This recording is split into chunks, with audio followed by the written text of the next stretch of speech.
మనసులో శతాబ్దాల గౌరవం, పట్టు పరంపరకు ప్రతీక, సంప్రదాయానికి శాశ్వత చిరునామా సఖీ. టీమిండియా సెమీస్కి చేరుకుంది.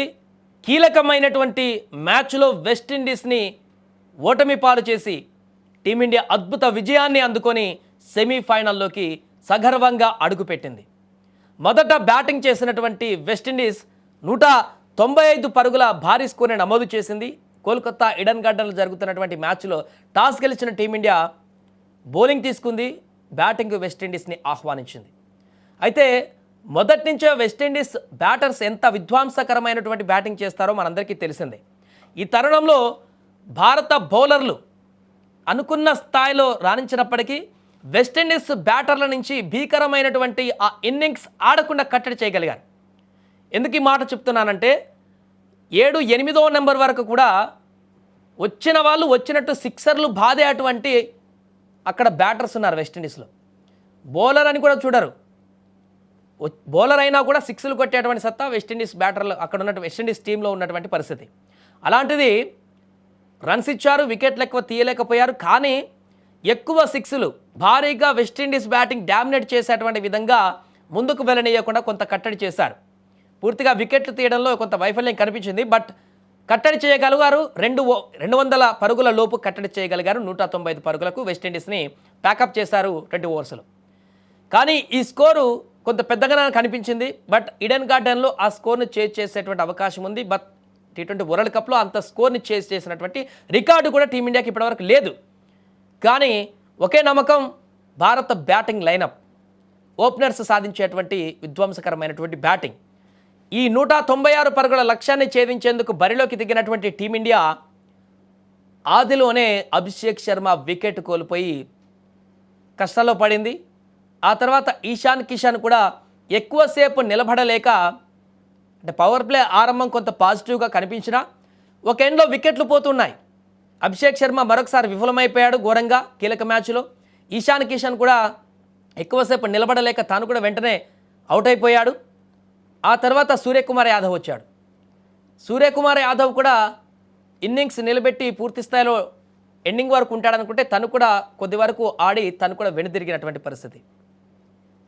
ఇక మరొక ఎండ్లో ఉన్నటువంటి సంజు శాంసన్ తన బ్యాట్తో అవతల ఎండ్లో ఎన్ని వికెట్లు పోతున్నా కూడా ఏం పట్టించుకోకుండా చాలా చక్కగా బ్యాటింగ్ చేస్తూ భారత ఇన్నింగ్స్ని ఎక్కడా కూడా డ్రాప్ అవ్వకుండా, ఎక్కడా కూడా వెస్టిండీస్కి వైపు ఆట మల్లకుండా చాలా చక్కగా నీట్గా అవతల ఉన్నటువంటి బ్యాట్స్మెన్ల సహకారంతో ముందుకు తీసుకువెళ్ళాడు.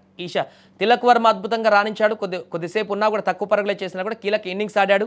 సూర్యకుమార్ తన పాత్ర కొంతమేరకు రన్స్ సాధించాడు. ఎందుకంటే ఒక ఎండ్లో సంజు శాంసన్ చాలా కాన్స్టెంట్గా బ్యాటింగ్ చేస్తున్నాడు. మిగతా ఎండ్లో వచ్చిన సూర్యకుమార్ యాదవ్ అదేవిధంగా తిలక్ వర్మ కొంత రాణించడంతో ఎక్కడ కూడా మ్యాచ్ డౌన్ఫాల్ కాలే. అలా కొనసాగుతూ ఫ్లాట్గా వెళ్ళినటువంటి టీమిండియా ఆఫ్టర్ 10-15 ఓవర్స్ తర్వాత చాలా చక్కగా కంబ్యాక్ చేసి వన్ సైడెడ్గా మ్యాచ్ని తీసుకువెళ్ళింది. దీంతో 196 పరుగుల లక్ష్యాన్ని 20 ఓవర్లో లక్ష్య ఛేదనని చేసేసింది. దీంతో విజయాన్ని సాధించి సగర్వంగా ఇప్పుడు సెమీఫైనల్ రేసులోకి అడుగుపెట్టింది. మ్యాన్ ఆఫ్ ద మ్యాచ్గా సంజు శాంసన్ ఎన్నికయ్యాడు. అద్భుతంగా బ్యాటింగ్ చేసి టీమిండియా, ఎందుకంటే ఈ మ్యాచ్ ఓడిపోతే నాకౌట్, ఇంకా ఇంటికి వెళ్ళడం వేరే ఆప్షన్ లేదు. మన దగ్గర జరుగుతున్న మ్యాచ్లు ఈసారి మనం హోస్ట్ చేస్తున్నాం, మన దేశంలో హోస్ట్ అవుతుంది. ఇలాంటి సందర్భంలో సూపర్ 8లోనే వెనుదిరిగితే చాలా పరాభవంగా ఉండేది టీమిండియాకి. ఇలాంటి కీలకమైనటువంటి మ్యాచ్లో అద్భుతంగా టీం మొత్తం కూడా రాణించి బౌలింగ్లో బూమ్రా కూడా 2 వికెట్లు తీసి అద్భుతంగా, ఫీల్డింగ్ మిస్టేక్స్ కొన్ని కనిపించాయి నిన్న మ్యాచ్లో ఘోరంగా. అభిషేక్ శర్మ 2 క్యాచ్లు మిస్ చేశాడు. ఫీల్డింగ్ మిస్టేక్స్ కూడా చాలా కనిపించాయి, ఎర్రర్స్. కానీ బ్యాటింగ్లో ఆ తప్పిదం కనిపించలేదు. అంటే మిగతా వాళ్ళ సపోర్ట్ ఇవ్వకపోయినా సంజు శాంసన్ అనేటువంటి ఒక వెన్నుముక మనకు టీమిండియా గెలవడంలో క్రియాశీలక పాత్ర పోషించింది. వెస్టిండీస్ బౌలర్స్ కూడా ఎవరు కూడా పూర్తి స్థాయిలో ఇండియా బ్యాటర్స్ని డామినేట్ చేసినట్టుగా కనిపించలేదు. చాలా ఈజీగా, అంటే కొంత మధ్యలో ఎర్రర్స్ ఉన్నా కూడా ఫ్లాట్గా టీమిండియా బ్యాటింగ్ చేజింగ్ వైపు తీసుకువెళ్ళింది. దీంతో వరల్డ్ కప్ చరిత్రలోనే రికార్డు చేజింగ్ నమోదు చేసి టీమిండియా గెలుపును అందుకుంది. దీంతో అభిమానులందరూ కూడా ఈ గెలుపు తర్వాత ఒక్కసారిగా అక్కడ ఉన్నటువంటి స్టేడియంలో ఉన్నటువంటి అభిమానుల కేరింతలకైతే అవధులు లేకుండా పోయాయి. మొత్తం మారుమోగిపోయింది స్టేడియం అంతా కూడా లాస్ట్ ఇన్నింగ్స్ విన్నింగ్ షాట్ తోటి. దీంతో ఇప్పుడు టీమిండియా సెమీస్కి చేరుకుంది. మార్చ్ 5వ తారీఖు అనుకుంటా రెండవ సెమీఫైనల్లో మనం ఇంగ్లాండ్తో తలపడబోతున్నాం. మొదటి సెమీస్ న్యూజిలాండ్ సౌత్ ఆఫ్రికా మధ్య జరగబోతుంది మార్చి 4న. ఆ తర్వాత నెక్స్ట్ డే ఇంగ్లాండ్తో మనం సెమీస్ తలపడబోతున్నాం. ఈ యొక్క మ్యాచ్లో గెలిస్తే ఇంకొక అడుగు మాత్రమే ఉంది. ఈ మ్యాచ్ గెలిస్తే ఫైనల్కు చేరిపోతాం. ఫైనల్లో న్యూజిలాండ్ సౌత్ ఆఫ్రికాలో ఎవరు వస్తే వాళ్ళతో ఫైనల్ ఆడి కప్ గెలుచుకునేటువంటి అవకాశం ఉంటుంది. ఇంగ్లాండ్ మీద ఇప్పుడు జరిగినటువంటి కొన్ని తప్పిదాలు కనుక టీమిండియా రెక్టిఫై చేసుకోకపోతే, ఫీల్డింగ్ ఎర్రర్స్ ముఖ్యంగా అభిషేక్ శర్మ వదిలిన 2 క్యాచ్లు వెస్టిండీస్ ఆ మాత్రం భారీ స్కోర్ చేయడానికి కారణం అయిపోయాయి. చాలా ఫీల్డింగ్లో కూడా డ్రాప్ చేశారు, ఫోర్స్ ఇచ్చారు, సింగిల్స్ కూడా మిస్ చేసేటువంటి పరిస్థితి నిన్న మ్యాచ్లో జరిగింది. నాకౌట్ మ్యాచ్లో, డూ ఆర్ డై మ్యాచ్లో ఇలాంటి తప్పిదాలు చాలా ప్రమాదానికి దారితీస్తాయి. కానీ నిన్న అలాంటి ప్రమాదం రాలే. కానీ నెక్స్ట్ మ్యాచ్లో కనుక ఇలాంటి పరిస్థితి ఉంటే ఇబ్బందికరమైనటువంటి పరిణామాలు ఎదురు కావచ్చు అంటూ కూడా చెప్తున్నారు. ఏదేమైనా కూడా టీమిండియా అద్భుత విజయాన్ని సాధించి సెమీఫైనల్కు వెళ్ళడం పట్ల క్రికెట్ అభిమానులందరూ కూడా ఇప్పుడు సంబరాలు చేసుకుంటున్నారు.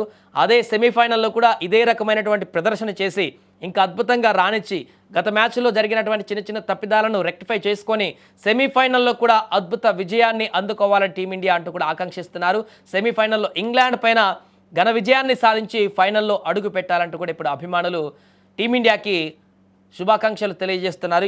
నిన్న గెలిచినటువంటి నాకౌట్ మ్యాచ్లో, అదేవిధంగా సెమీఫైనల్లో గెలవాలంటూ కూడా ఆల్ ది బెస్ట్ చెప్తున్నారు.